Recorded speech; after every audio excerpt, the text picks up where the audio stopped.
Bom dia, alunos, tudo bem? Hoje nós vamos corrigir, tá, aquele texto da resenha crítica de 7 minutos depois da meia-noite do livro Produção de Texto. Tá? Então vamos lá. O texto a seguir é uma resenha do filme 7 minutos depois da meia-noite. Leia e deixe umas considerações do autor sobre o filme. Ele fala assim: você já assistiu ao filme 7 minutos depois da meia-noite? Caso ainda não o tenha visto, você se interessou por assistir a ele após a leitura da resenha? Por quê? Então, essa é uma resposta pessoal. Aí, você assistiu, ou se você vai dar a tua crítica, ou se você não assistiu, você procura assistir. A trama do filme gira em torno de um garoto chamado Connor. Quais são os principais problemas enfrentados pelo garoto?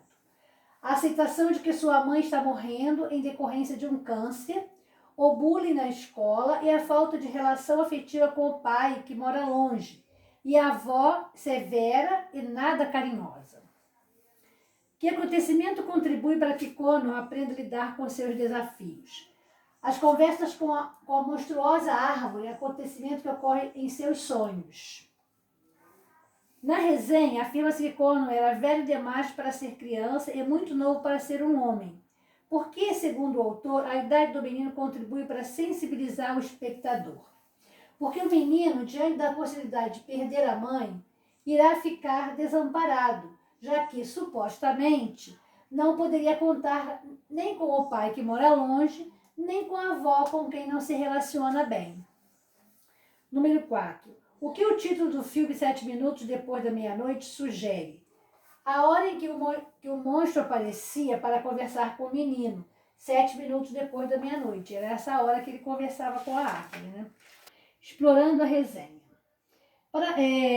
Com que objetivo uma resenha é escrita? Para apresentar o posicionamento crítico do autor em relação a determinada obra. No caso de um filme, serve para influenciar o leitor a assistir a ele ou não.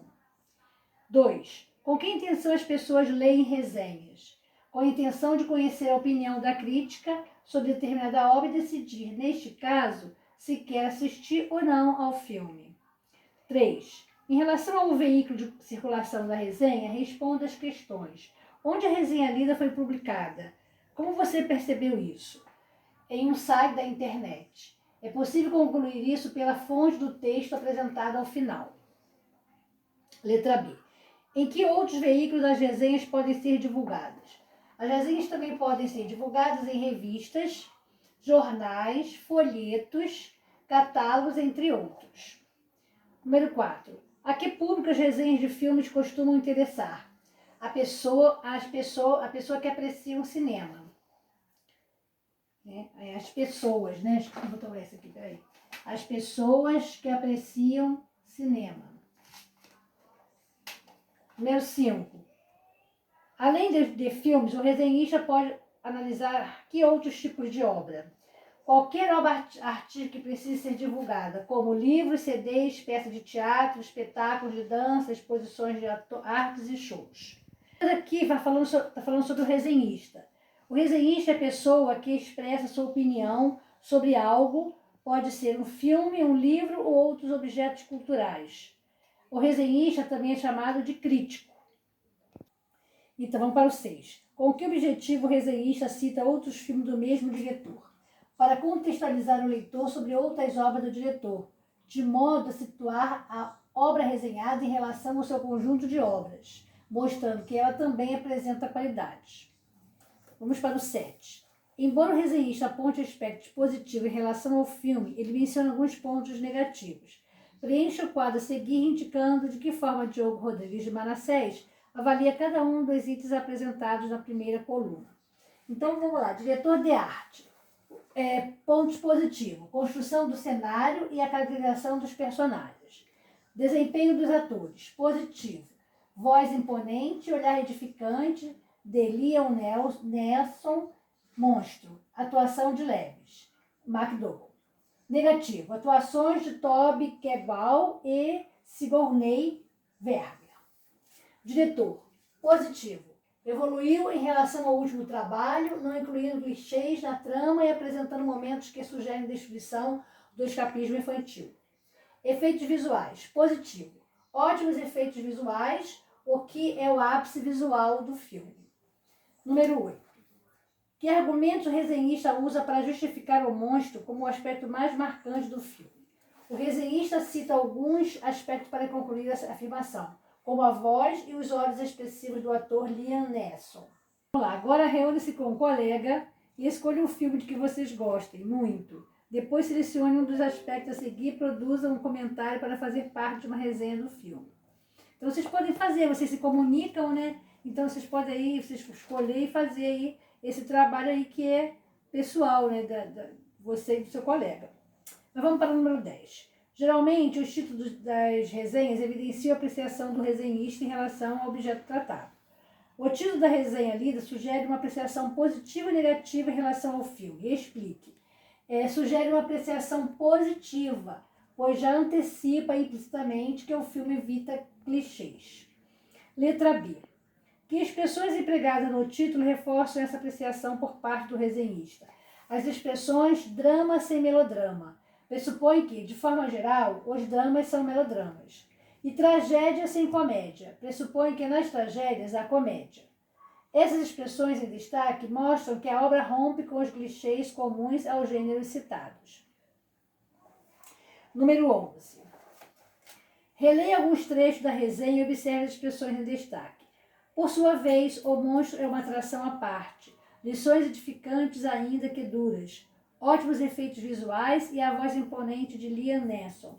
Busca implacável. Agressivo, mas solitário. Sábio, mas assustador. A voz de Nelson e os olhos expressivos fazem da personagem o que o longa tem de mais marcante. A que classe gramatical essas palavras pertencem? Elas pertencem à classe dos adjetivos. Qual a importância dessas palavras na resenha? Os adjetivos sugerem o posicionamento do resenhista sobre o filme tratado, indicando subjetividade. Número 12. Cite um trecho do texto em que seja possível identificar o repertório cinematográfico do resenhista.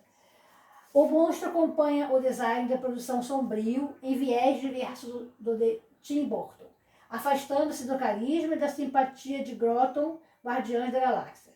Visualmente similar a The BFG, O Bom Gigante Amigo, funcionalmente semelhantes. 13. É comum em resenhas de filmes que o autor empregue uma linguagem própria do universo cinematográfico. Na resenha lida, o autor emprega a palavra plot. Pelo contexto em que essa palavra foi empregada no último parágrafo, explica o seu significado. Pelo contexto, é possível concluir que plot significa o núcleo da ação. Bom, vamos ver, nós já vimos sinopse e resenha, né? Vamos ver agora aqui algumas semelhanças em relação à sinopse e à resenha. Sinopse é um texto conciso que apresenta as partes fundamentais de um produto cultural, filme, livro ou peça de teatro, por exemplo. Tem a função de auxiliar o público na escolha do objeto cultural. Geralmente apresenta uma ficha técnica da obra. Essa é a sinopse. O nome é resenha. Constitui-se em um breve comentário de uma obra. A principal diferença entre a resenha e a sinopse é que, na primeira, há um posicionamento crítico do autor sobre o objeto a ser resenhado, apresentando argumentos que o sustentem. Para estruturá-la, emprega-se a terceira pessoa do singular. Aí ele dá aqui um quadro, marque no quadro abaixo as características de cada gênero. Vamos ver aqui, ó. Tem por objetivo apresentar um breve resumo do objeto de modo a instigar o leitor. Essa aí é a sinopse, então vou marcar um X na sinopse. Tem por objetivo apresentar um breve resumo do objeto e deixar claro o posicionamento do autor sobre ele. Aí eu tenho a resenha. Predomina a objetividade, embora possa apresentar traços de subjetividade. Eu tenho a sinopse. Predomina a subjetividade por estar... Não, de novo. Predomina a subjetividade, pois deve estar clara a opinião do autor sobre o objeto. Eu tenho a resenha. Pode ser vinculada em sites, revistas e jornais. Aí eu tenho a sinopse. Pode ter como objeto livros, filmes, peças de teatro, shows, entre outros. Aí eu tenho a sinopse. Bom, peraí. Voltando aí. Pode ser vinculado em sites, revistas e jornais. A resenha também pode. Tá? Então aqui são os dois. E pode ter como objeto livros, filmes, peças de teatro, shows, entre outros. Eu tenho também as duas. Todos os dois podem. Tá? Então, essa é a resposta aí do número 14. Aí depois eu tenho aqui no quadrinho, né, um resumo da resenha. Objetivo: posicionar-se de forma crítica sobre determinado objeto. Público-alvo: pessoas que se interessam por filmes, livros, peças de teatro, shows, entre outros. E características: breve resumo da história, posicionamento crítico em relação à obra e uso de argumentos. Tá? Aí depois ele dá uma sugestão de filmes para você assistir e a sugestão de leitura também para você ler. Então por hoje é só, um grande abraço e até a próxima aula.